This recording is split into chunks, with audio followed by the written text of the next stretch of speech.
Oh man, it's been a minute, ain't it? We back though. We back with them car talks. It's been a minute. Boy, it's been a minute, dog, but we back though. We figured it out. We got it right, man.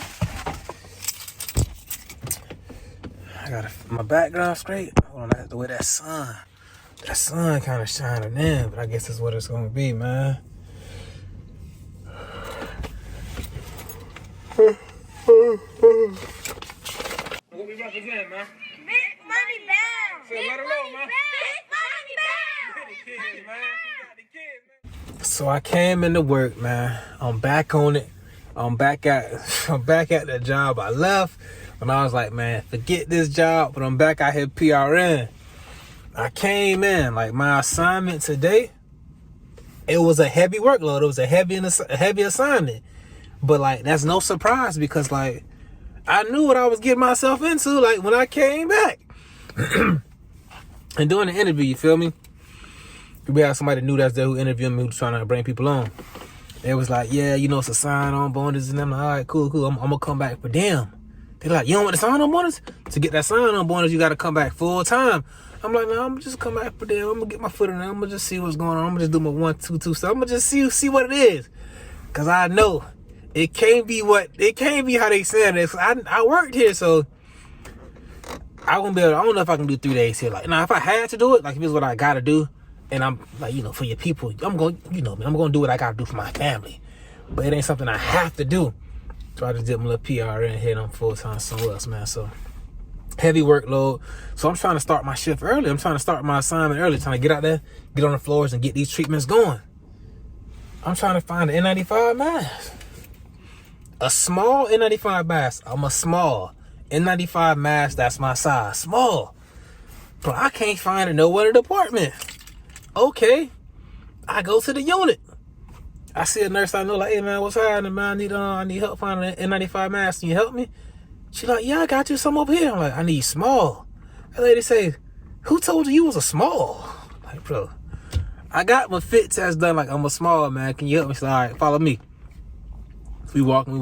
Somebody like, oh my gosh, I didn't know you were still here. Talking to me, like, I didn't know you were still here. This girl busts around. Well, yeah, Randy's still here. You know, he gets around. Like, bro, hey. It ain't what you're saying. Like, it's what you're saying. It is how you said it. Randy get around. Like, whoa, hold on. Like, that could mean something else now. You talking about he travel, he go get his money. Like, you got to say that. You can't say, yeah, Randy get around. Bro, because that could mean something else. Drop down in the comments. Can that mean something else? That's all I want to know. Can that mean something else? So we're in the unit. Now, this is the ICU, intensive care unit. We can't find a mask. I go to the charge nurse of the ICU. Hey, man, they don't have any small masks. Okay, do all the ones we have are in here. She checked. No, all we got is regular because, like, most of the people are regular. So, I ain't finna walk around here without my N95 mask. You feel me? I don't want to say I'm going home, like, job abandonment. But I got to find a mask. Okay, where can I go? Let me go down to the ER. I go to the ER. They got boxes of smalls lined up all over the desk. Take anyone you want, have fun, enjoy. So luckily I was able to find a mask. Another RT was telling me like, yeah, I wear a small too, but all they have is regular, so I just put on a regular. But if that's not your proper fit, it's not working effectively. Like you kind of, but hey, each his own, man. Everybody got to live mine. So I found my N95 mask and I went on to work. You feel me? I got to work. So as I'm going to work, I go to my floors to get my work started. Somebody was like, oh yeah, just call Respiratory Therapy and let them know there's a bedside PFT order. So I overheard the conversation. I came over there, hey, how y'all doing? I'm ready for Respiratory Therapy. Oh, here you are. I'm like, yeah, what's going on? So okay, we got a bedside PFT order for this patient. Okay, cool. Now mind you, I just told you, my workload heavy. To do a bedside PFT, that's gonna take some time. That's take like 10-15 minutes, like set everything up, get the equipment, instruct the patient to blow, set it up, do another test. It's a long process. So I'm like, hey, I'm gonna be able to do the PFT on the patient. You told me about it, now I know. But it's not gonna be done anytime soon, but it will be done before the patient goes down to surgery. It's gonna be done in the AM time. You feel me? It was like 7:30 around this time. It's gonna be done like the AM, but it's gonna get done. All right, I tell her that. She's like, yeah, okay, cool. I tell her. She seemed to understand me. Okay, cool. Dog call me 30 minutes later. Yeah, the PFT, we need it done because they gotta have these various this. Hey, I understand, but I just talked to you about this. Yeah, I know, but I checked the date when the PFT was ordered. It was ordered 4 days ago. But now the patient going for surgery in the morning, and I'm here at night. They want to be on my back. Like, hey, hold on. We should have had the same kind of urgency when it was first ordered. Then we wouldn't have this situation. I wasn't here 4 days ago. I wasn't here 3 days ago. I wasn't here 2 days ago. I'm here now, and it's due in the morning. Like, hey, it's gonna get done, but not right now, this second. Like, hey, bro, hey, you gotta relax. Speaking of having to relax, they call it rapid response. Come quick. Somebody in trouble. They need help. Come check out the situation. I'm up there. I'm going to this rapid response, this emergency situation. As I'm going up there, mind you, my assignment is busy. As I'm going up there to that emergency, another nurse is calling me from another floor. Hey, there's a situation going on down here. Patient is desatting to the 70s, the 50s. I'm like, okay, turn up the FiO2. Oh, it is up. It's turned up. I'm like, all right.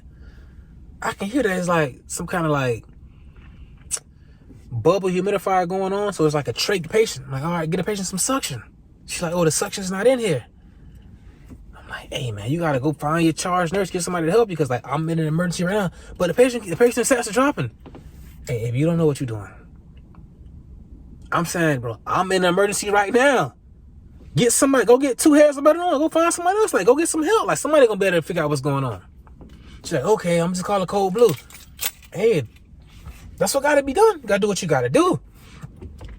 So, I draw the ABG to the emergency I was going to. As soon as I draw that ABG, my supervisor come up there saying, did I go to the rapid response? I'm like, yeah, can you go run this blood gas for me? Because I'm finna go up to this other floor to see what's going on over here. She's like, all right, cool. As I'm on to the other floor, they call a rapid response for that floor. I get in the room, man. Patient sounding 100%. But it's more like, it's a patient that got like some anxiety going on. They kind of like jittery, kind of like they can kind of make you like, if you kind of nervous, they'll make you kind of nervous. And that's not really where you want to be. But, it was kind of like it's a teaching hospital. So it was kind of like a new nurse, and they're kind of trying to figure everything out. So it was probably a little, okay. But no, I promise, the sats went down to the 70s and the 50s. But hey, right now we good. Right now we good. Yeah, we're good. And I was like, hey, the FiO2 device, it was a cool aerosol blow by humidification. With those devices, the FiO2 percentage is on the top needle head. I'm gonna see if I can put up a picture down here. It's on the top of the piece of the device, the water humidifier. So to turn it up, like, it was on 45% FiO2, but the flow meter was cranked all the way up. So it seemed like all the oxygen is coming out. The percentage the patient was getting was only 35. So you can like actually turn it, and it'll go to 95. It'll go to 50, 80, and 95. But you gotta turn it. But she was like, oh, I didn't know that. I'm like, hey, bro, I'm so sorry. I don't know. I'm so sorry. I'm embarrassed. Hey, it's cool. Like, you didn't know. But now that you know, this shouldn't happen again. Like, that's when it's not you should be embarrassed. If, like, if it's something that you knew and you just, oh, man, I knew that. I ain't do it. But if you didn't know, like, bro, this is like, we learning. And I'm not going to be the person that, oh, you ain't know that. Because I'm telling you, man, I don't know at all. The field of, like, healthcare is growing every day. So you don't know what you're going to run into. So treat others how you want to be treated, because you never know when it's going to be you in that situation. Like, you may be nervous, you may be panicking, you may be scared, or you make a mistake, and it's a teaching moment instead of like you feel me? So take the time out to always, no problem, this is what you do, this, don't feel bad, hey, I'm respiratory therapy, I got you. So the patient's still saying like, yeah, but I just feel like it's discomfort. Okay. For this patient, when I was giving a report, the previous therapist told me, hey, it's a patient over here that's on the trach. I got the spare trachs I was going to take up there. Here you go. Just put them in the room. So I got the spare trachs in my pocket. Patient saying they're having a little discomfort. I'm like, all right, no problem. Let me take out the inner cannula that's in your trach and let me see what's going on. So I take it out, and it's like clogged up with like mucus and blood and all kind of stuff blocking it up. So that would be hard to breathe through. All right, cool. I got a pocket full of spare ones. I got a pocket full of spare trachs. Spare inner cannulas, man. My bad. I've had a long night. Pocket full of spare inner cannulas. Let me put one of these in there. So I take the inner cannula out. I'm trying to put it in, and it's too big. Like, it won't fit. I'm like, what shit? Did they give me the wrong size? This the wrong size, like, inner cannula. These one didn't fit in here. So now only inner cannula I have is like clotted with like mucus and blood. I gotta take this, clean this, hydrogen peroxide, some saline, 50-50, scrub it through, brush all this. I gotta clean this. Luckily, when I was at the university, hold on now. Luckily, when I was working down there in Miami, we did trach care like all the time, inner cannula cleaning all the time. They always clean them. They didn't really replace them too much unless it was like a month or so.